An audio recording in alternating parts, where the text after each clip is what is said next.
Hello friends, welcome to Rajneet medical education. इस lecture में हम डिस्कस करेंगे myasthenia gravis. So let's start the video. So myasthenia gravis nervous system का topic है ये। ये भी एक न्यूरोमस्कुलर कंडीशन है। नाउ मिस्थेनिया का क्या मतलब होता है? यहाँ पर MY का मतलब है मायो एंड मायो का मतलब है यहाँ पर मसल। यहाँ पर एस्थेनिया का मतलब है वीकनेस एंड मायस्थेनिया मतलब मसल वीकनेस। और यहाँ पर जो ग्रेविस का मतलब है, ग्रेविस वर्ड आया है ग्रेव से, ग्रेव। तो ग्रेव का मतलब क्या है? यहाँ पर बहुत ही सीरियस कंडीशन।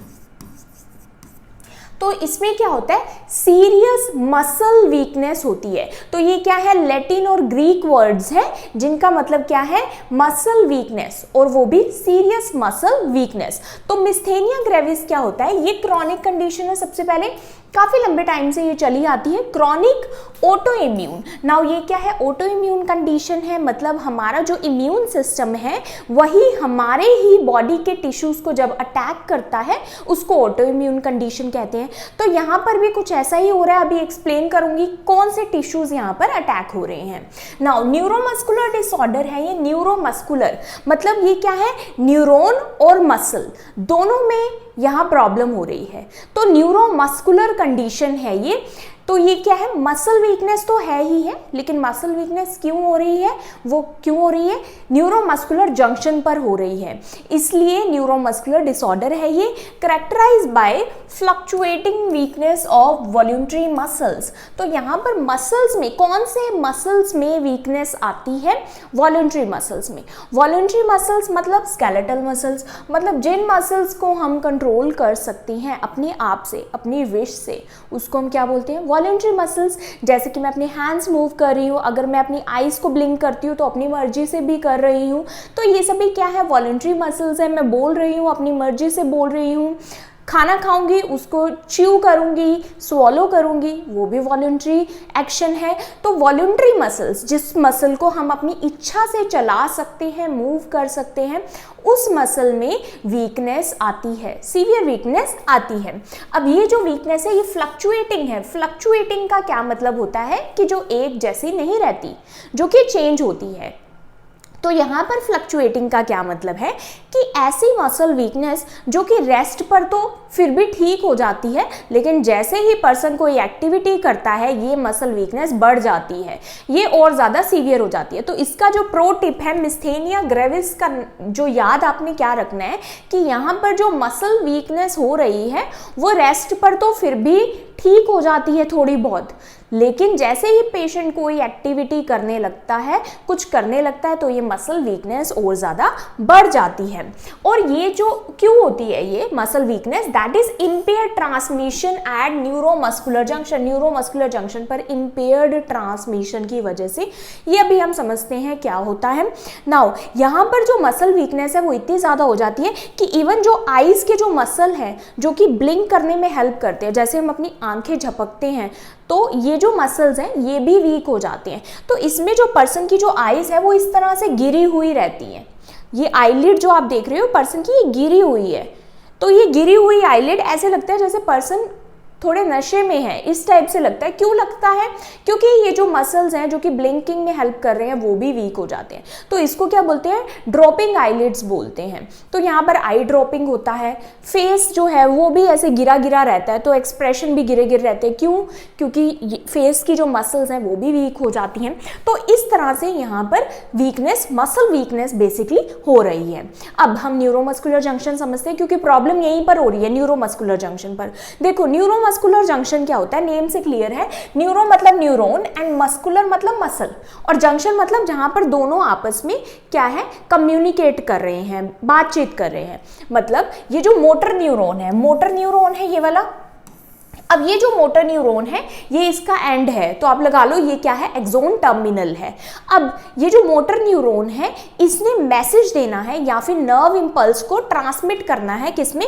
इस मसल में। तो ये क्या है? मसल की मेम्ब्रेन है, ये है मसल और ये है न्यूरॉन, और इन दोनों के बीच में क्योंकि ये जो मोटर न्यूरॉन है ये इस मसल को मैसेज देगा, तभी ये मसल क्या है, कॉन्ट्रैक्ट होगी या फिर रिलैक्स होगी।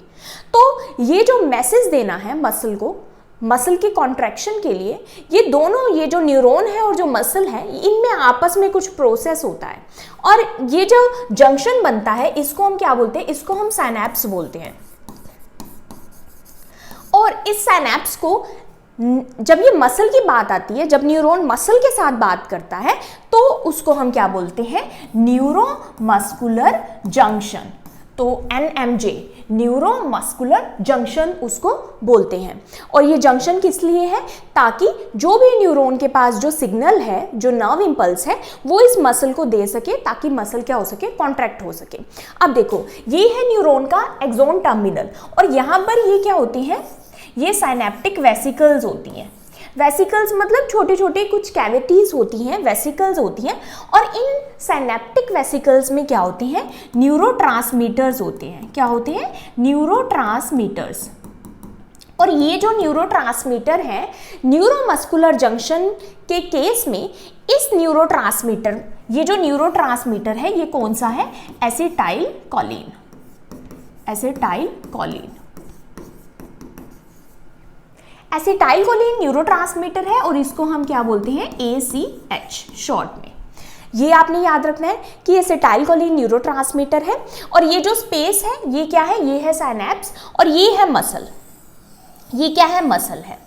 अब इस मसल की मेम्ब्रेन पर, ये जो मसल की मेम्ब्रेन है जो कि साइनैप्स में इन्वॉल्व हो रही है, न्यूरोमस्कुलर जंक्शन में इन्वॉल्व हो रही है, इसके ऊपर भी कुछ रिसेप्टर्स प्रेजेंट होते हैं। ये जो ग्रीन कलर के आप देख रहे हो ये क्या है, रिसेप्टर्स हैं जो कि इस न्यूरोट्रांसमीटर को रिसीव करेंगे। मतलब ये जो एसिटाइल कोलिन है, जब ये यहाँ पर रिलीज होगा, साइनैप्स में रिलीज होगा या फिर साइनेप्टिक क्लेफ्ट में रिलीज होगा, ये साइनेप्टिक क्लेफ्ट कहते हैं इसको।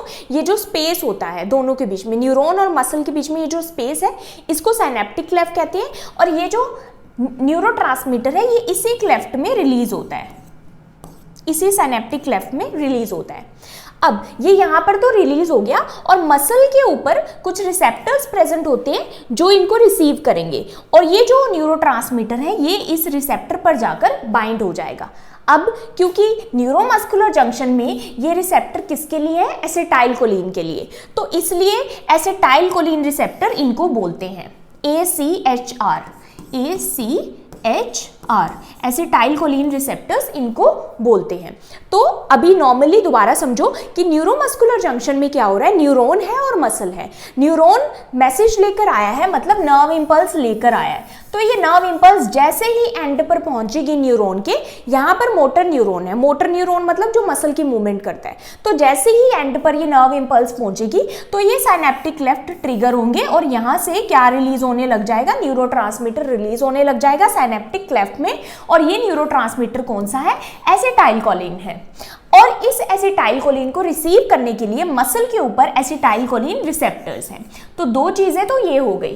अब ये जो एसिटाइल कोलिन रिसेप्टर है इसको यहां पर अवेलेबल कराने के लिए, ये मसल के ऊपर अवेलेबल करवाने के लिए एक एंजाइम प्रेजेंट होता है। उस एंजाइम का क्या नाम है, मस्क एंजाइम। मस्क एंजाइम, ये मस्क क्या है, ये है muscle specific kinase enzyme. Okay, तो ये एंजाइम क्या इंश्योर करता है, ये जो मस्क एंजाइम है ये क्या इंश्योर करता है कि ये जो मसल है इसकी मेम्ब्रेन पर ACH रिसेप्टर, मतलब एसिटाइल कोलिन के लिए रिसेप्टर एक जगह पर इकट्ठे हो जाएं, गैदर हो जाएं, ऑर्गेनाइज हो जाएं, वहां इनका क्लस्टर हो जाए, ताकि जैसे ही एसिटाइल कोलिन रिलीज हो साइनेप्टिक क्लेफ्ट में, मतलब जैसे ही मोटर न्यूरॉन में इंपल्स आएगी साइनेप्टिक क्लेफ्ट से ACH रिलीज होगा, वैसे ही ये रिसेप्टर इसको एक्सेप्ट कर ले, इसको रिसीव कर ले। रिसीव तभी करेंगे जब वे वहां पर अच्छी तरीके से प्रेजेंट होंगे, और अच्छे तरीके से प्रेजेंट होने के लिए ACH रिसेप्टर का अच्छे तरीके से प्रेजेंट होने के लिए क्या इंश्योर करता है, कौन इसको ऑर्गेनाइज करता है, Musk enzyme, muscle specific kinase enzyme. अब इतना आपको समझ आ गया। ये मस्क उसी तरह से है जैसे कि एक कोई फंक्शन है तो उसमें चेयर्स को ऑर्गेनाइज किया जाता है, राइट, ताकि लोग इजीली बैठ जाए। अगर चेयर्स इधर उधर बिखरी होंगी तो लोगों को चेयर ढूंढने में प्रॉब्लम आएगी। इसी तरह से एसिटाइलकोलिन को रिसेप्टर ढूंढने में प्रॉब्लम ना आए और रिसेप्टर को एसिटाइलकोलिन ढूंढने में प्रॉब्लम ना आए, मतलब जो रिसेप्टर्स है एसिटाइलकोलिन के लिए वो वहां पर अच्छे से ऑर्गेनाइज रहें, उसको ये मस्क एंजाइम ये रोल प्ले करता है कि इस ACH रिसेप्टर को अच्छे से वहां पर बना के रखता है, ऑर्गेनाइज करके रखता है, गैदर या फिर क्लस्टर करवा कर रखता है। अब देखो यहां पर क्या हुआ, मसल कैसे कॉन्ट्रैक्ट होता है कि मोटर न्यूरॉन में इंपल्स आई, ये जो सिनेप्टिक क्लेफ्ट है ये ट्रिगर हुई, जैसे ही ट्रिगर हुई तो यहां से क्या निकल गया, एसिटाइलकोलिन निकल गया। अब एसिटाइलकोलिन क्या करता है, ये जो ACH रिसेप्टर्स हैं यहां पर जाकर बाइंड होता है। कैसे बाइंड होता है, यहां पर जाकर ये इस तरह से बाइंड हो जाएगा, और ये जो प्रॉपर बाइंडिंग है ये हो पाए, ये जो ACH रिसेप्टर है ये प्रॉपर अपनी जगह पर क्लस्टर रहे, ये मस्क एंजाइम इंश्योर करता है। जैसे ही यहाँ पर ये बाइंड होता है तो मसल क्या करती है, कॉन्ट्रैक्ट करती है, ठीक है, ये है न्यूरोमस्कुलर जंक्शन। अब कॉन्ट्रैक्ट करने के बाद अगर तो एसिटाइलकोलिन प्रेजेंट होता रहेगा, बाइंड होता रहेगा, अगर एसिटाइलकोलिन इसी तरह से सिनेप्टिक क्लेफ्ट में पड़ा रहेगा तो क्या होगा, मसल बार बार कॉन्ट्रैक्ट होगा। तो एसिटाइलकोलिन को खत्म करना भी जरूरी है। तो एसिटाइलकोलिन को ब्रेक डाउन कौन करता है, एसिटाइलकोलिनेस्ट्रेज एंजाइम, एसिटाइलकोलिनेस्ट्रेज एंजाइम। ये एंजाइम अगर आपको समझ नहीं आ रही है स्पेलिंग, डोंट वरी, मैंने आगे टाइप भी किया है तो आप प्रॉपर पढ़ सकते हैं वहां पे। तो ये जो एसिटाइलकोलिनेस्ट्रेज एंजाइम है ये क्या करता है, इस एसिटाइलकोलिन को तोड़ देता है, ब्रेक डाउन कर देता है, ताकि ये जो एसिटाइलकोलिन है यहां से टूट के दोबारा से रीसाइकिल हो जाए और दोबारा से रीसाइकिल हो जाए, मतलब दोबारा से रीयूज के लिए तैयार रहें। तो ये क्या करता है, साइनेप्टिक क्लेफ्ट से एसिटाइलकोलिन को निकाल देता है ताकि मसल जो है बार बार कॉन्ट्रैक्ट ना होते रहे, क्योंकि अगर एसिटाइलकोलिन यहीं पर पड़ा होगा तो मसल उसको रिसीव करते रहेंगे, एसिटाइलकोलिन रिसेप्टर उसको रिसीव करते रहेंगे और मसल बार बार कॉन्ट्रैक्ट होगा। तो यहाँ से एसिटाइलकोलाइन निकालने का जो काम है वो कौन करता है, एसिटाइलकोलिनेस्ट्रेज एंजाइम काम करता है, ठीक है। तो ये हो गया नॉर्मल प्रोसेस, ऐसे नॉर्मली होता है कि जैसे ही एसिटाइलकोलिन सिनेप्टिक क्लेफ्ट में रिलीज हुआ, मसल कॉन्ट्रैक्ट हुआ, उसका काम खत्म, एसिटाइलकोलिनेस्ट्रेज एंजाइम इमीडिएटली न्यूरोट्रांसमीटर एसिटाइलकोलिन को ब्रेक डाउन करेगा और रिसाइकिल कर देगा और सिनेप्टिक क्लेफ्ट से निकाल देगा ताकि मसल जो है दोबारा रिलैक्स हो जाए। तो ये नॉर्मली न्यूरोमस्कुलर जंक्शन इस तरह से काम करता है। अब हम बात करते हैं मिस्थेनिया ग्रेविस में क्या हो रहा है। तो मिस्थेनिया ग्रेविस में क्या हो रहा है कि इन चीजों के लिए ये जो हम चीजें पढ़ रहे हैं, ये सारे पार्ट्स पढ़ रहे हैं जो न्यूरोमस्कुलर जंक्शन में, इसके लिए एंटीबॉडीज बन रही है, इसके अगेंस्ट एंटीबॉडीज बन रही हैं, मतलब वो एंटीबॉडीज जो इन सारे पार्ट्स को अटैक कर रही है। अब किस किस को अटैक कर रही है वो हम पढ़ते हैं। देखो सबसे पहले एसिटाइलकोलिन रिलीज हो रहा है, तो एसिटाइलकोलिन कहां पर बाइंड हो रहा है, एसिटाइलकोलिन रिसेप्टर्स पर बाइंड हो रहा है जो कि मसल की मेम्ब्रेन पर प्रेजेंट है। अब मिस्थेनिया ग्रेविस में क्या होता है, ये जो एसिटाइलकोलिन रिसेप्टर्स हैं जहां पर एसिटाइलकोलिन बाइंड होगा और तभी मसल कॉन्ट्रैक्ट होगा, इस एसिटाइलकोलिन रिसेप्टर्स के लिए ही क्या बन जाते हैं, एंटीबॉडीज बना देती है हमारी बॉडी। तो जब इसी के लिए एंटीबॉडीज, इसी के अगेंस्ट अगर हम बोले, इसी के अगेंस्ट मतलब इसके खिलाफ ही दुश्मन बना दिए हमारी बॉडी ने, तो ये क्या होगा, ये जो एसिटाइलकोलिन रिसेप्टर्स हैं ये क्या हो जाएंगे, ये ब्लॉक हो जाएंगे। तो ये एंटीबॉडीज क्या करती हैं, ये एंटीबॉडीज एसिटाइलकोलिन ने यहाँ पर बाइंड होना था, लेकिन ये एंटीबॉडीज यहाँ आकर एसिटाइलकोलिन रिसेप्टर के साथ बाइंड हो जाती हैं, और जब इसके साथ बाइंड होती है तो यहाँ पर तो एसिटाइलकोलिन ने बाइंड होना था, अब यहाँ पर ऑलरेडी एंटीबॉडी है, तो एसिटाइलकोलिन कैसे बाइंड होगा, नहीं हो पाएगा ना, तो नहीं हो पाता। इस एसिटाइलकोलिन रिसेप्टर पर ऑलरेडी जो एंटीबॉडीज हैं, ऑटो एंटीबॉडीज हम उसको कहेंगे, क्योंकि ये उन्हीं के खिलाफ बन रही हैं, तो ये एंटीबॉडीज यहां पर आकर बाइंड हो जाती है एसिटाइलकोलिन रिसेप्टर्स पर, और जिसकी वजह से क्या होता है कि जो एसिटाइलकोलिन ने बाइंड होना था उस एसिटाइलकोलिन रिसेप्टर पर वो नहीं हो पाता। जब वो नहीं होगा तो मसल कॉन्ट्रैक्ट कहां से होगा, मसल कॉन्ट्रैक्ट नहीं होगा। जब मसल कॉन्ट्रैक्ट होता है तभी मूवमेंट होती है, मसल कॉन्ट्रैक्ट नहीं होगा, इसलिए मसल में क्या आ जाएगी, वीकनेस आ जाएगी। पहली चीज यही कि एसिटाइलकोलिन रिसेप्टर्स के अगेंस्ट एंटीबॉडीज बन जाती हैं, जिसको हम क्या बोलते हैं, एंटी एसिटाइलकोलिन रिसेप्टर्स एंटीबॉडीज। दूसरा, ये जो मस्क एंजाइम है जो कि इस एसिटाइलकोलिन रिसेप्टर्स की ऑर्गेनाइजेशन करता है, ऑर्गेनाइज करवाता है इस एसिटाइलकोलिन रिसेप्टर्स को, यहाँ पर क्लस्टर करवाता है, गैदर करवाता है। ये मस्क एंजाइम को भी डिस्ट्रॉय करने के लिए एंटीबॉडीज बनती हैं मिस्थेनिया ग्रेविस में। तो मिस्थेनिया ग्रेविस में इसके अगेंस्ट भी एंटीबॉडीज बन रही है, जिसको हम क्या बोलते हैं, एंटी मस्क एंटीबॉडीज। अब ये एंटीबॉडीज बनेगी तो मस्क अपना काम नहीं कर पाएगा। मस्क जब अपना काम नहीं कर पाएगा तो ये ACH रिसेप्टर्स अवेलेबल ही नहीं रहेंगे इस एसिटाइलकोलिन को रिसीव करने के लिए। तो क्या होगा, और ज्यादा मसल वीकनेस होगी, क्योंकि अगेन एसिटाइलकोलिन इस रिसेप्टर्स के साथ बाइंड नहीं हो पाएगा। अब ये एंटीबॉडीज कौन बना रहा है, ये एंटीबॉडीज कैसे बन रही है? तो मोस्टली केसेस में क्या होता है, अब ध्यान से सुनो, हमारी बॉडी में क्या होती है, एक ग्लैंड होती है जिसको हम क्या बोलते हैं, थाइमस। ये जो थाइमस है, ये थाइमस हमारे स्टर्नम के बिहाइंड प्रेजेंट होती है, स्टर्नम के बिहाइंड। अब ये जो थाइमस है इसका काम बहुत इंपॉर्टेंट है इम्यून सिस्टम में। अब ये जो थाइमस है ये बच्चों में, चाइल्डहुड में तो एक्टिव रहती है, बट जैसे जैसे प्यूबर्टी आती है ये थाइमस श्रिंक हो जाती है। तो इसका जो काम है वो बचपन में ज्यादा होता है। तो बचपन में, चाइल्डहुड में ही ये थाइमस ग्लैंड क्या काम करती है, ये टी लिम्फोसाइट्स ये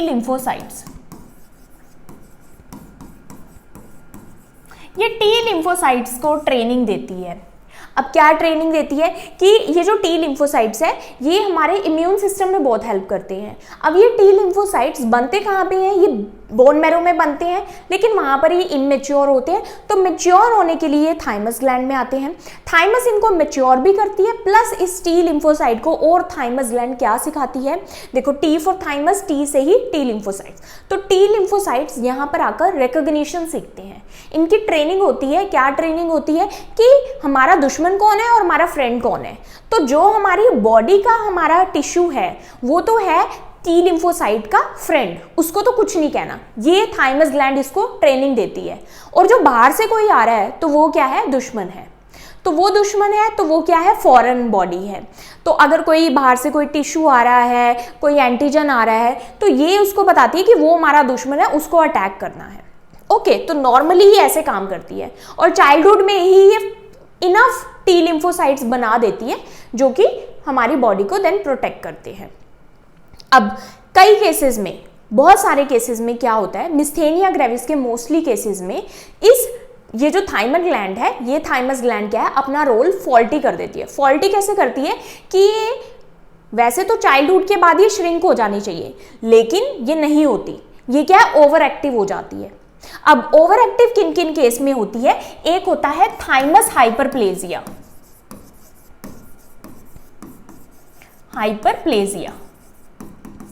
65% ऑलमोस्ट केसेस जो मिस्थेनिया ग्रेविस के हैं उसमें ये देखने को मिलता है। दूसरा आता है थाइमोमा, जो कि थाइमस का ट्यूमर है, यहाँ पर ट्यूमर बन जाता है। तो दोनों ही केसेस में क्या है, थाइमस ओवर एक्टिव हो जाती है, जब इसको श्रिंक होना चाहिए श्रिंक नहीं होती, एनलार्ज हो जाती है, बड़ी हो जाती है साइज में। जब बड़ी होगी तो ये जो टी लिम्फोसाइट है ये नॉर्मली तो क्या होती है, ये 5% ही जो है सही होते हैं, ये टी लिम्फोसाइट जो कि थाइमस से निकल के देन ब्लड में अपना वर्क प्रॉपरली करते हैं, बाकी के सारे क्या है, डिस्ट्रॉय कर देती है। लेकिन इन केसेस में क्या होता है कि ये जो थाइमस है, ये जो फॉल्टी टी लिम्फोसाइट है, क्योंकि अपना फंक्शंस अच्छे से परफॉर्म नहीं कर रहे थे, उनको अभी समझ नहीं आई थी कि हमारी बॉडी तो हमारी फ्रेंड है और जो बाहर से आएगा वो फॉरेन एंटीजन है, वो दुश्मन है, उनको समझ नहीं आया था। इसने इन केसेस में उसको भी बाहर निकाल दिया थाइमस से, तो इसलिए फॉल्टी टी लिम्फोसाइट ब्लड में चले गए। अब जो फॉल्टी टी लिम्फोसाइट है उनको नहीं पता कि हमारी बॉडी हमारी फ्रेंड है, ये उन्हीं के अगेंस्ट क्या बना रहा है, एंटीबॉडीज बना रहा है, जो फॉल्टी टी लिम्फोसाइट है। तो यहां पर यही हो रहा है कि ये जो एंटीबॉडीज बन रही हैं ACH रिसेप्टर्स के अगेंस्ट और मस्क एंजाइम के अगेंस्ट, वो इसी कारण से बन रही है क्योंकि इस थाइमस ने फॉल्टी टी लिम्फोसाइट्स को भी निकाल दिया ब्लड में, और वो भी जब ये श्रिंक होनी थी वो श्रिंक भी नहीं हुई, तो ये ओवर एक्टिव हो रखी है, लार्ज हो रखी है इन दो केसेस में। तो 65 मिस्थेनिया ग्रेविस के केसेस जो है 65% वो थाइमस हाइपरप्लेजिया में देखने को मिलते हैं, उनको थाइमस हाइपरप्लेजिया होता है। और अराउंड 10 to 15% जो है थाइमोमा, मतलब अगर थाइमस का ट्यूमर है तो उस केसेस में ये एंटीबॉडीज देखने को मिलती हैं जो कि मिस्थेनिया ग्रेविस कोज कर रही हैं। अब ये जो टी लिम्फोसाइट जो फॉल्टी है ये आगे जाके बी लिम्फोसाइट्स को क्या बोलते हैं, बी लिम्फोसाइट्स को सिग्नल देते हैं और बी लिम्फोसाइट्स एंटीबॉडीज बनाती हैं। ये जो एंटीबॉडीज अभी हमने देखा कि anti acetylcholine receptor antibodies and anti Musk antibodies ये क्यों बन रही है, मोस्टली जो इसका कोज होता है वो क्या होता है, थाइमस हाइपरप्लेजिया या फिर थाइमोमा की वजह से ये एंटीबॉडीज बन रही हैं। अब ये आपको समझ आ गया पूरा। अब एक चीज हमने और पढ़ी थी यहाँ पर, एसिटाइल कोलिनेस्ट्रेज एंजाइम। ये एंजाइम क्या कर रहा था, इस एसिटाइल कोलिन की ब्रेक डाउन कर रहा था, राइट, ब्रेक डाउन कर रहा था, तो ये सिनेप्टिक क्लेफ्ट से इसको हटा रहा था। तो अगर मिस्थेनिया ग्रेविस में इस एसिटाइल कोलिनेस्ट्रेज एंजाइम का फंक्शन रहेगा नॉर्मली वैसा ही रहेगा, तो क्या हो रहा है, मिस्थेनिया ग्रेविस में तो ऑलरेडी ये जो रिसेप्टर्स हैं वो अच्छे से इसको बाइंड नहीं कर पा रहे, राइट, और अगर अच्छे से इसको रिसीव नहीं कर पा रहे क्योंकि ये ब्लॉक हो रहे हैं या फिर डिस्ट्रॉय हो रहे हैं, तो अगर ये जो एंजाइम है एसिटाइल कोलिनेस्ट्रेज एंजाइम, ये एसिटाइल कोलिन को ब्रेक डाउन वहां से करेगा और हटाता रहेगा, तो और ज्यादा मसल को एसिटाइल कोलिन नहीं मिलेगा। तो हम मिस्थेनिया ग्रेविस में एक मेडिकेशन देते हैं जो कि इस एसिटाइल कोलिनेस्ट्रेज एंजाइम को ब्लॉक करती है। एसिटाइल कोलिनेस्ट्रेज एंजाइम को ब्लॉक करेगी तो वो क्या करेगा कि नहीं कर पाएगा ना, एसिटाइल कोलिन को ब्रेक डाउन नहीं कर पाएगा और एसिटाइल कोलिन सिनेप्टिक क्लेफ्ट में प्रेजेंट रहेगा। जितना ज्यादा प्रेजेंट रहेगा तो जो भी बचे कुछ रिसेप्टर हैं वो उनको रिसीव कर लेंगे अच्छे से।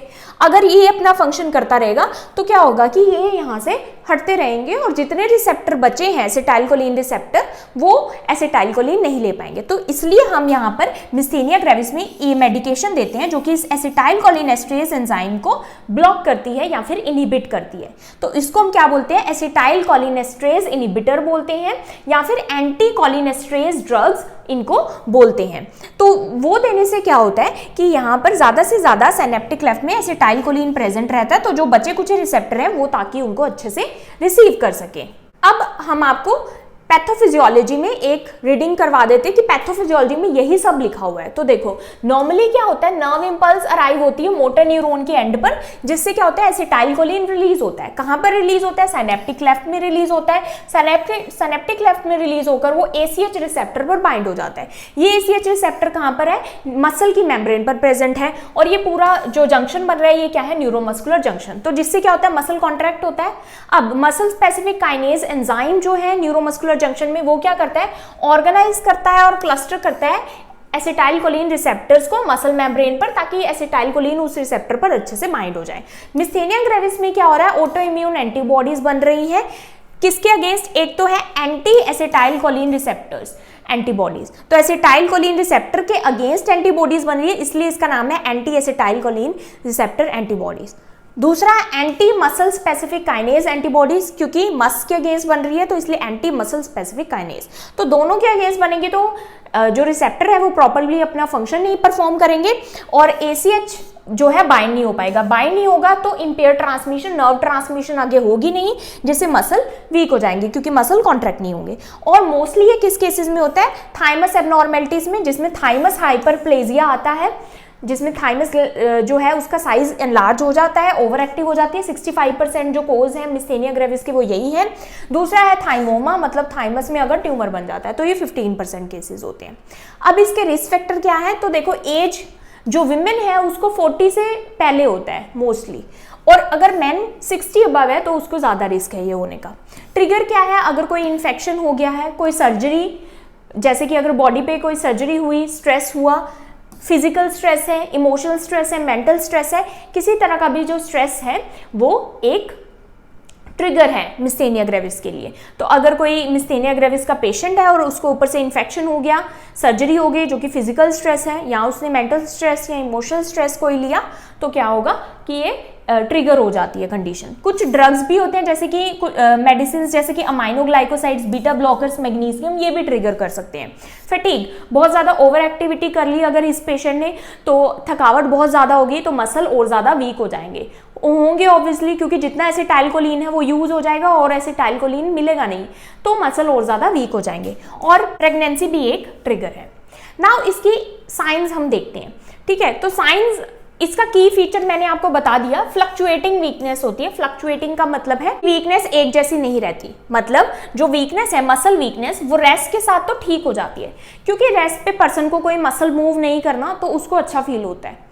अब जैसे ही कोई एक्टिविटी करेगा, फैटीग होगा, उसको कोई थकावट होगी, ऐसी एक्टिविटी करेगा जैसे कि सीढ़ियों पर चढ़ना, तो ऐसी एक्टिविटी में क्या होगा, उसके मसल और वीक हो जाएंगे, क्योंकि एसिटाइलकोलिन चाहिए मसल को कॉन्ट्रैक्ट होने के लिए।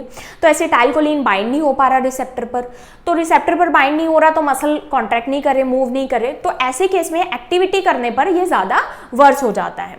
अब कॉमन साइंस इसके क्या है, तो देखो यहाँ पर सबसे पहले ओकुलर आइज, फर्स्ट जो साइन है वो आइज से स्टार्ट होता है। तो जो आइज का, ओकुलर का मतलब होता है आई, तो सबसे पहले जो साइन आता है वो आईज की मूवमेंट में आता है, जैसे कि टोसिस। टोसिस क्या होता है, ड्रूपिंग आईलिड्स, आईलिड। अब ये जो आईलिड है ये भी मसल से ही मूव हो रही है, और ये आईलिड जो है ये मूव नहीं हो पाएंगी, तो क्या होगा, उसकी जो आईलिड है वो गिरी गिरी रहेगी। तो हो सकता है एक आई की गिरी हुई है, हो सकता है दोनों की भी हो सकती है। तो इसमें दिखाया गया कि एक आई की जो आईलिड है वो गिरी हुई है और एक की थोड़ी ठीक है, तो ये मसल वीकनेस के कारण ही हुआ है, जिसको हम क्या बोलते हैं, ड्रॉपिंग आईलिड्स।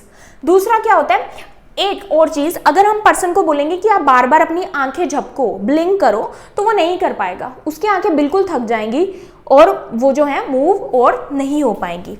डिप्लोपिया, इस पर्सन को डबल विजन भी हो सकता है, डबल चीजें, ब्लर्ड विजन ये दिखाई दे सकता है। तो अर्ली साइन क्या है, ओकुलर सिम्टम, सबसे पहले आईज में सिम्टम देखने को मिलेंगे। दूसरा आता है बल्बर सिम्टम। बल्बर सिम्टम क्या होते हैं, बल्बर क्या है, बल्बर रीजन होता है ब्रेन स्टेम में।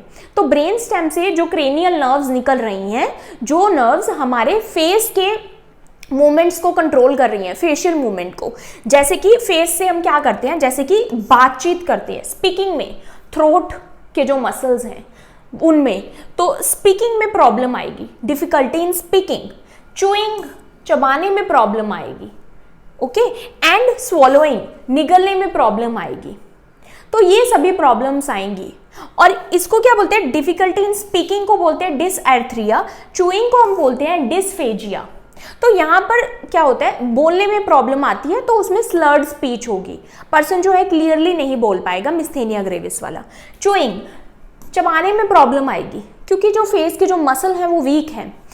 एंड स्वॉलोइंग, स्वॉलोइंग में, निगलने में प्रॉब्लम आएगी। तो अगर निगलने में भी प्रॉब्लम आ रही है तो पर्सन चॉक कर सकता है, जो खाना है उसके गले में ही फंस सकता है, या फिर क्या हो सकता है कि एस्पिरेशन हो सकता है, विंड पाइप में जा सकता है खाना, तो ये प्रॉब्लम्स आती हैं। दूसरा आता है weakness of neck, neck weak हो जाती है, नेक के जो मसल हैं वो वीक हो जाएंगे, तो पर्सन को अपनी नेक होल्ड करने में भी प्रॉब्लम आएगी। उसके बाद facial and limb weakness, face के जो मसल्स हैं वो सारे वीक हो जाएंगे। तो फेस में मसल वीक हो गए तो देखो इसकी जो लिप्स हैं वो किस तरह से गिर रहे हैं एक साइड से, तो जो फेस के जो मसल हैं वो गिरे गिरे होंगे, उनमें कोई एक्सप्रेशन नहीं होगा, तो ये पर्सन कितना एक्सप्रेशन लेस लग रहा है, इसमें कोई एक्सप्रेशन नजर नहीं आ रहा। दूसरा लिम्ब्स, आर्म्स और लेग्स, इनके मसल्स भी वीक होने लग जाएंगे। और क्या होगा, difficulty hair combing, climbing stairs, तो जो भी डेली एक्टिविटीज हैं जैसे कि कंघी करना बालों में, अपने हेयर बनाना, सीढ़ियाँ चढ़ना, नॉर्मली चलना, कोई काम करना, कोई चीज़ उठाना, तो इन सभी चीज़ों में भी प्रॉब्लम आएगी, बिकॉज मसल यूज हो रहे हैं ना, सब में वॉल्यूंटरी मसल्स यूज हो रहे हैं। अब सीवियर केसेस में क्या होगा, रेस्पिरेटरी वीकनेस, जो मसल्स हमारे रेस्पिरेशन को कंट्रोल कर रहे हैं अगर उनमें भी वीकनेस आ जाती है तो इसको हम क्या बोलते हैं, मिस्थेनिया क्राइसिस बोलते हैं। और मिस्थेनिया क्राइसिस में रेस्पिरेटरी वीकनेस आ सकती है तो पर्सन क्या हो सकता है, रेस्पिरेटरी फेलियर में जा सकता है, और ये क्या है, लाइफ थ्रेटनिंग है। अब दो चीजें यहाँ पर समझना बहुत जरूरी है, जो कि दोनों ही मिस्थेनिया ग्रेविस की कॉम्प्लिकेशन है, एक है मिस्थेनिया क्राइसिस और एक है कोलिनर्जिक क्राइसिस। अब सबसे पहले मिस्थेनिया क्राइसिस हमने ऑलरेडी देख लिया कि मिस्थेनिया क्राइसिस क्या है, जब सीवियर मसल वीकनेस होगी, सीवियर मसल वीकनेस होगी तो रेस्पिरेटरी फेलियर हो सकता है। और सीवियर मसल वीकनेस कब होगी, जब एसिटाइलकोलिन बहुत ही कम बाइंड होगा उन रिसेप्टर पर, जो एसिटाइलकोलिन रिसेप्टर है जिन पर एसिटाइलकोलिन ने बाइंड होना है और फिर मसल ने कॉन्ट्रैक्ट होना है, अगर एसिटाइलकोलिन बहुत ही कम बाइंड हो रहा है तो क्या होगा, सीवियर मसल वीकनेस आ जाएगी जिसमें रेस्पिरेटरी फेलियर हो सकता है। या फिर अगर किसी पर्सन को पहले से ही मिस्थेनिया ग्रेविस है और उसको कोई इन्फेक्शन, स्ट्रेस, कोई मेडिकेशन नॉन कंप्लायंस, मतलब जो अगर मिस्थेनिया ग्रेविस के लिए वो मेडिकेशन ले रहा था वो प्रॉपर नहीं ले रहा, कोई भी फिजिकल या फिर मेंटल स्ट्रेस उसको हो गया ऊपर से, तो क्या होगा, मसल सीवियरली वीक हो जाएंगे। अब यहाँ पर ये होता है मिस्थेनिक क्राइसिस इसको बोलते हैं। अब ये इंप्रूव कैसे हो जाता है, एंटीकोलिनेस्ट्रेज देकर। एंटीकोलिनेस्ट्रेज मैंने आपको समझाया था कि जो एसिटाइलकोलिनेस्ट्रेज एंजाइम है जो कि साइनेप्टिक क्लेफ्ट से एसिटाइलकोलिन की ब्रेकडाउन करता है और वहां से उसको हटा देता है, रिसाइकिल कर देता है।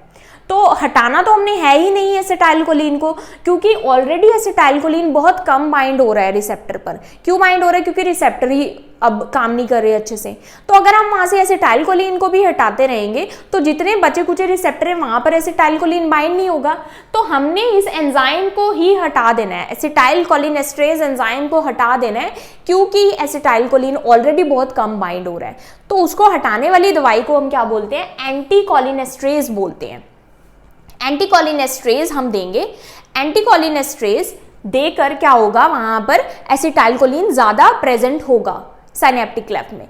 तो जितने बचे कुचे रिसेप्टर हैं वहां पर एसिटाइलकोलिन जब बाइंड होता है तो दोबारा से सिम्टम इंप्रूव हो जाते हैं। तो हम मिस्थेनिक क्राइसिस को कैसे इंप्रूव करते हैं, एंटीकोलिनेस्ट्रेज देकर। अब यहाँ पर क्या आता है, एक टेंसिलॉन टेस्ट आता है। टेंसिलॉन टेस्ट में हम एंटीकोलिनेस्ट्रेज आईवी देते हैं, और ये कौन सा है, एड्रोफोनियम क्लोराइड एंटीकोलिनेस्ट्रेज होता है जिसको हम आईवी देते हैं। तो जैसे ही हम ये इंजेक्शन देते हैं तो थोड़े टाइम बाद ही, 5 से 7 मिनट बाद ही, जो पेशेंट के जो सिम्टम्स हैं वो इंप्रूव हो जाते हैं। तो पेशेंट की जो कंडीशन है वो इंप्रूव हो जाती है, मतलब कि जो वीकनेस हो रही थी, मसल वीकनेस, वो इंप्रूव हो जाती है। इंप्रूव मतलब वो ठीक हो जाती है थोड़े टाइम के लिए, टेम्पररी। तो इससे हमें पता चलता है कि एसिटाइलकोलिन बहुत कम था, इसलिए जब हमने एंटीकोलिनेस्ट्रेज दिया तो एसिटाइलकोलिन वहां पर ज्यादा से ज्यादा बन पाया सिनेप्टिक क्लेफ्ट में और रिसेप्टर पर बाइंड हो सका।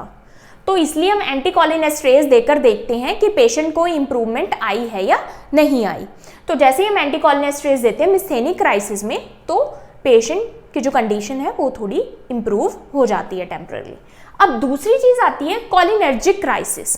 कोलिनर्जिक क्राइसिस क्या होता है, देखो, जब हम बहुत ज्यादा एसिटाइलकोलिन दे देते हैं, बहुत ज्यादा एसिटाइलकोलिन का मतलब है कि जब हम बहुत ज्यादा एंटीकोलिनेस्ट्रेज ड्रग्स दे देते हैं, तो एंटीकोलिनेस्ट्रेज क्या करता है, एसिटाइलकोलिनेस्ट्रेज को वहां से हटा देता है, जिससे एसिटाइलकोलिन बहुत ज्यादा हो जाता है वहां पर सिनेप्टिक क्लेफ्ट में।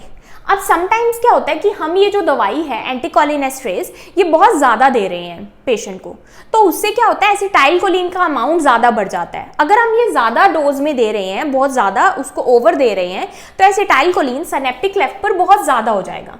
तो उससे क्या होगा, टू मच एसिटाइलकोलिन हो जाएगा ड्यू टू ओवर मेडिकेशन, एंटीकोलिनेस्ट्रेज ज़्यादा देने की वजह से। अब जब बहुत ज्यादा एसिटाइलकोलिन भी हो जाता है न्यूरोमस्कुलर जंक्शन में, सिनेप्टिक क्लेफ्ट में, तो जो मसल की जो मेम्ब्रेन है जो कि उसको रिसीव कर रही है, जो बचे कुचे जो रिसेप्टर्स हैं जो कि उसको रिसीव कर रहे हैं, वो कह रहे हैं कि इतना ज्यादा एसिटाइलकोलिन बस मेरे तो बहुत हो गया, मैं और लेता ही नहीं, क्योंकि मैं इनफ हो गया। ये ऐसे होता है ना जैसे हमको बहुत ज्यादा कोई खाना खिलाता रहे तो हमें अरे यार बस बहुत हो गया, अब नहीं मैं खाता। तो यहाँ पर भी यही हो रहा है, अगर हम एंटीकोलिनेस्ट्रेज जो दवाई है ये बहुत ज्यादा दे देते हैं तो वहां पर एसिटाइलकोलिन बहुत ज्यादा हो जाता है। तो जो बच्चे कुचे जो रिसेप्टर जो काम कर रहे हैं वो क्या कहते हैं कि नहीं बस बहुत हो गया, अब मैं और लेता ही नहीं एसिटाइलकोलिन। तो उससे भी क्या होता है, मसल वीकनेस बढ़ जाती है, जिसको हम क्या बोलते हैं, कोलिनर्जिक क्राइसिस, क्योंकि कोलिनर्जिक बहुत ज्यादा हो गया, एसिटाइलकोलिन ज्यादा हो गया, तो मसल वीकनेस बढ़ जाती है। और इसमें साथ में ही क्या सिम्टम्स आते हैं, स्लज इसको बोलते हैं। स्लज मतलब एस फॉर सलाइवेशन, सलाइवा ज्यादा होता है, एल फॉर लेक्राइमेशन, टीयर्स निकलते हैं ज्यादा, यू फॉर यूरिनेशन, यूरिनेशन होता है, डी फॉर डायरिया होता है, डी फॉर डायरिया होता है, G for GI upset, gastrointestinal upset होता है, and E for emesis, vomiting आती है। तो ये सिम्टम्स भी साथ में इसके होते हैं। अब इस केस में कोलिनर्जिक क्राइसिस के केस में अगर हम टेंसाइलन टेस्ट करते हैं, टेंसाइलन टेस्ट मतलब हम कोई एंटीकोलिनेस्ट्रेज देंगे जैसे कि एड्रोफोनियम क्लोराइड, अगर आईवी हम देंगे तो कोलिनर्जिक क्राइसिस के केस में ऑलरेडी क्या हो रहा है कि वहां पर एसिटाइलकोलिन बहुत ज़्यादा हो रहा है, तो अगर हम एंटी कोलिनेस्ट्रेज देते हैं तो क्या होगा, वहां पर एसिटाइलकोलिन और बढ़ जाएगा, तो सिम्टम्स क्या हो जाते हैं, और वर्स हो जाते हैं। ये जो कंडीशन है ये और ज़्यादा वर्स हो जाती है इस केस में। तो इसमें हमें क्या पता चलता है कि अगर कंडीशन और वर्स हो रही है आईवी एड्रोफोनियम देकर, तो इसका मतलब कि हम एंटी कोलिनेस्ट्रेज बहुत ज़्यादा दे रहे हैं और कोलिनर्जिक क्राइसिस हो रहा है। तो इसका जो ट्रीटमेंट है, कोलिनर्जिक क्राइसिस अगर होता है तो हम क्या देते हैं, एट्रोपिन देते हैं, जो कि क्या है, एंटी कोलिनर्जिक है। तो कोलिनर्जिक को रिवर्स करने के लिए हम जो एंटीडोट देते हैं यहाँ पर एट्रोपिन देते हैं। तो टेंसिलिन टेस्ट अभी और मैं इजीली समझाती हूँ। तो देखो ये दोनों डिफरेंशिएट करना मिस्थेनिक क्राइसिस और कोलिनर्जिक क्राइसिस में बहुत इंपॉर्टेंट है। अब डायग्नोस्टिक टेस्ट में फर्स्ट क्या आता है, टेंसिलिन टेस्ट। टेंसिलिन टेस्ट क्या होता है, इसमें हम आईवी एड्रोफोनियम देते हैं, इसमें हम आईवी एड्रोफोनियम देते हैं। तो एड्रोफोनियम क्लोराइड क्या है, ये शॉर्ट एक्टिंग एंटी कोलिनेस्ट्रेज है। ये एंटी कोलिनेस्ट्रेज क्या करता है, जो एसिटाइल कोलिनेस्ट्रेज जो ड्रग है उसको वहां से हटाता है। तो उसको हटाने से क्या होता है, ये क्यों देते हैं हम आईवी एड्रोफोनियम, हम देखते हैं कि अगर मिस्थेनिया ग्रेविस का पेशेंट है तो अगर हम आईवी एड्रोफोनियम देते हैं तो एसिटाइल कोलिनेस्ट्रेज का काम वहां खत्म हो जाएगा। तो वहां पर ज्यादा से ज्यादा एसिटाइल कोलिन रहेगा ताकि मसल कॉन्ट्रैक्ट हो सके, उसके साथ बाइंड हो सके मसल के साथ, वो रिसेप्टर के साथ। तो अगर तो मसल स्ट्रेंथ इंप्रूव होती है तो इसका मतलब पेशेंट को क्या है, मिस्थेनिया ग्रेविस है, मतलब मिस्थेनिक क्राइसिस है। और अगर आईवी एड्रोफोनियम देके कंडीशन और ज्यादा वर्स हो जाती है तो मतलब उसको कोलिनर्जिक क्राइसिस है, मतलब एसिटाइलकोलिन बहुत ज्यादा हो रहा है वहां पर, तो कोलिनर्जिक क्राइसिस है। तो ये टेंसिलिन टेस्ट है, लेकिन ये इतना ज्यादा परफॉर्म नहीं किया जाता क्योंकि इसका जो रिस्क है वो क्या रहता है, एरिथमिया होने का जो रिस्क है वो पेशेंट को ज्यादा रहता है इसमें। दूसरा आता है एंटी AChR एंटीबॉडी टेस्ट और एंटी मस्क एंटीबॉडीज टेस्ट। तो सीरम टेस्ट जब हम करते हैं, ब्लड टेस्ट करते हैं, तो उसमें ये एंटीबॉडीज देखने को मिलती है और ये एंटीबॉडीज अगर प्रेजेंट है तो मतलब मिस्थेनिया ग्रेविस है। तीसरा आता है इलेक्ट्रोमायोग्राफी। इलेक्ट्रोमायोग्राफी में क्या है, हम मसल को नर्व इंपल्सेस देते हैं। तो बार बार देने से क्या होता है कि जो अगर मसल में ज़्यादा फैटीग हो जाता है, थकावट हो जाती है, तो मसल रिस्पॉन्स अगर डिक्रीज देखने को मिलता है तो इट मीन्स ये पॉजिटिव है फॉर मिस्थेनिया ग्रेविस। सिटी स्कैन और MRI में हम अगर थाइमस में कोई एबनॉर्मेलिटी है, जैसे थाइमन हाइपरप्लेजिया, थाइमस ट्यूमर, थाइमोमा, तो वो देखने के लिए। पल्मोनरी फंक्शन टेस्ट करते हैं कि कहीं रेस्पिरेटरी मसल की इन्वॉल्वमेंट तो नहीं हो रही, वो देखने के लिए। अब इसमें मेडिकेशंस क्या देते हैं, फर्स्ट आता है एंटीकोलिनेस्ट्रेज। एंटीकोलिनेस्ट्रेज हमने देख लिया कि जो कोलिनेस्ट्रेज एसिटाइल कोलिनेस्ट्रेज है उस एंजाइम का एक्शन रोकने के लिए, ताकि एसिटाइलकोलिन ज़्यादा से ज़्यादा वहाँ साइनेप्टिक क्लेफ्ट में प्रेजेंट हो और ब्रेकडाउन ना हो, ताकि जितने बचे कुछ रिसेप्टर है वहाँ पर वो बाइंड हो सके। तो एंटीकोलिनेस्ट्रेज में सबसे कॉमन जो ड्रग है वो क्या है, पायरिडोस्टिग्मिन, जिसको मेस्टिनन भी बोलते हैं। ये क्या करता है, एसिटाइलकोलिन को इंक्रीज करता है न्यूरोमस्कुलर जंक्शन पे। अब ये क्या है, सेम टाइम पर देना होता है डेली, तो सेम टाइम पर देना है, प्लस याद रखना आप खाना खाने से पहले देना होता है ये, और वो भी आधे से 1 घंटा पहले, क्योंकि इस पेशेंट को क्या है, स्वॉलो करने में डिफिकल्टी आ रही है, चबाने में प्रॉब्लम आ रही है, तो ताकि एस्पिरेशन ना हो जाए, चोकिंग ना हो जाए, तो मसल को इम्प्रूव करने के लिए ताकि ये ड्रग पहले दे दो ताकि मसल थोड़ी इम्प्रूव हो जाए और च्यूइंग में इजी हो, स्वॉलोइंग में इजी हो, इसलिए 30 मिनट्स टू 1 आवर पहले देना है, प्लस सेम टाइम पर देना है, 1 आवर बिफोर फूड। और लेट इवनिंग डेज जो डोज है वो अवॉइड करनी है। इम्यूनोसप्रेसेंट, अब यहाँ पर ऑटो इम्यून कंडीशन हो रही है तो इम्यूनोसप्रेसेंट्स भी देते हैं सीवियर केसेस में, जैसे कि corticosteroids, azathioprine and cyclosporine. Plasmapheresis क्या होता है, प्लाज्मा फेरेसिस में क्या होता है कि जो प्लाज्मा है उसको फिल्टर किया जाता है ताकि जो गंदी जो एंटीबॉडीज हैं, जिसको ऑटो एंटीबॉडीज बोल रहे हैं, उनको फिल्टर कर दे और दूसरी फ्रेश एंटीबॉडीज डाल दें और फ्रेश प्लाज्मा डाल दें। तो फ्रेश प्लाज्मा ब्लड में डाल दिया जाता है और जो बाकी है उसको एंटीबॉडीज को फिल्टर कर दिया जाता है प्लाज्मा से, तो इसको बोलते हैं प्लाज्मा फेरेसिस। दूसरा आता है आईवी इम्यूनोग्लोबुलिन। इसमें क्या करते हैं कि जो अच्छे एंटीबॉडीज है वो आईवी डाले जाते हैं ब्लड में, तो उससे क्या होता है कि जो ओवरऑल जो इफेक्ट है वो न्यूट्रलाइज हो जाता है, मतलब जो हार्मफुल एंटीबॉडीज है उसको ये न्यूट्रलाइज कर देती है। ये भी सीवियर केसेस में, जैसे कि मिस्थेनिक क्राइसिस में दिया जाता है। लास्ट आता है थाइमेक्टमी। ये सर्जिकल जो मैनेजमेंट है उसमें आता है थाइमेक्टमी, मतलब थाइमस का रिमूवल। तो इसमें थाइमस को ही रिमूव कर दिया जाता है अगर थाइमोमा प्रेजेंट है या फिर परसिस्टेंट सिम्टम्स हैं। नर्सिंग केयर क्या है, एयरवे जो है फर्स्ट प्रायोरिटी है, क्योंकि यहाँ पर क्या रेस्पिरेटरी मसल वीक हो सकते हैं, तो एयरवे को ध्यान में रखना है, मॉनिटर करते रहना है, रेस्पिरेटरी स्टेटस मॉनिटर करना है, रेस्पिरेटरी रेट इंप्रूव मॉनिटर करना है। साथ में ही आपको क्या रखना है, रेस्पिरेटरी स्टेटस को तो मॉनिटर करना ही है, क्रैश कार्ड को रेडी करना है, सक्शन को रेडी रखना है, ऑक्सीजन को रेडी रखना है, एट्रोपिन को रेडी रखना है, क्योंकि वो जो हमने डायग्नोस्टिक टेस्ट देखे हैं अभी टेंसिलॉन में भी देखा, तो अगर कॉलिनर्जिक क्राइसिस है तो सिम्टम्स और वर्स हो सकते हैं, तो उस केसेस में एट्रोपिन रेडी रखते हैं, क्रैश कार्ड रेडी रखते हैं, तो ये सभी चीजें रेडी रखनी है। Schedule meds before meal to improve swallowing, तो ये जो मेडिकेशंस हैं मिस्थेनिया ग्रेविस के लिए, ये खाना खाने से आधा या 1 घंटा पहले देनी होती है, ताकि जो मसल है वो इंप्रूव हो जाए और स्वॉलोइंग करना पेशेंट को थोड़ा ईजी हो जाए, जिससे एस्पिरेशन ना हो, चोकिंग ना हो। Encourage rest period between activities, ये हमने पेशेंट को एजुकेट करना है कि कोई भी अगर एक्टिविटी कर रहे हैं तो बीच में आपको रेस्ट करते रहना है, लगातार कोई भी एक्टिविटी नहीं करनी, मसल एक्टिविटी, उससे क्या होगा, सीवियर वर्स कंडीशन हो सकती है। Provide soft and small frequent meals, of course patient को स्वॉलोइंग में डिफिकल्टी आ रही है, चोइंग में डिफिकल्टी आ रही है, सॉफ्ट मील देंगे, स्मॉल मील्स देंगे, बहुत ज़्यादा खाने को एकदम पेशेंट को नहीं देंगे, क्योंकि ये जो पेशेंट है ये चबाते चबाते थक जाते हैं बहुत ज़्यादा, क्योंकि इनके मसल जो है वर्क नहीं करे proper. Upright position while eating, अब जब खाना है इस पेशेंट को तो उसको अपराइट पोजीशन में बैठना है, लेट के नहीं खाना, थोड़ा सा अपराइट में बैठना है। तो अपराइट में बैठने से क्या होगा कि एस्पिरेशन प्रिवेंट होगा, विंड पाइप में ना चला जाए food. Avoid sedatives and muscle relaxant, in patient को अगर सेडेटिव्स दे दोगे, मसल रिलैक्सेंट दे दोगे, ओपियोइड्स दे दोगे तो और ज़्यादा मसल वीक हो जाएगी, तो और ज़्यादा वर्स हो सकती है situation. Risk for falls, of course ये जो पेशेंट है इनके मसल्स बहुत ज़्यादा वीक हैं तो ये इजीली गिर सकते हैं, फॉल रिस्क इनका ज़्यादा होता है, तो पेशेंट को क्या है प्रॉपर वॉकिंग एड्स देने हैं, मॉनिटर करते रहना है, ये सभी चीज़ें देखनी है। Educate on crisis trigger, patient को एजुकेट करना है कि इन्फेक्शन से बचें, अगर इन्फेक्शन होता है तो एकदम डॉक्टर को कंसल्ट करें, क्योंकि इन्फेक्शन एक ट्रिगर है, सर्जरी एक ट्रिगर है, कोई भी जो स्ट्रेस है वो एक ट्रिगर है, फिजिकल स्ट्रेस हो चाहे इमोशनल स्ट्रेस हो, मिस्ड मेडिकेशन, कोई भी मेडिसिन मिस नहीं करनी, इसकी मिस मेडिकेशन से भी मिस्थेनिक क्राइसिस हो सकता है। Arrange for speech and physiotherapy, speech में प्रॉब्लम आ रही है, स्पीकिंग में प्रॉब्लम आ रही है, स्वॉलोइंग में प्रॉब्लम आ रही है, तो स्पीच थेरेपिस्ट, और मूवमेंट में प्रॉब्लम आ रही है तो फिजियोथेरेपिस्ट पेशेंट के लिए अरेंज कर सकते हैं। So I hope आपको मिस्थेनिया ग्रेविस क्लियर हुआ. If you understood this video then please like, subscribe and share to my channel. Thank you for watching.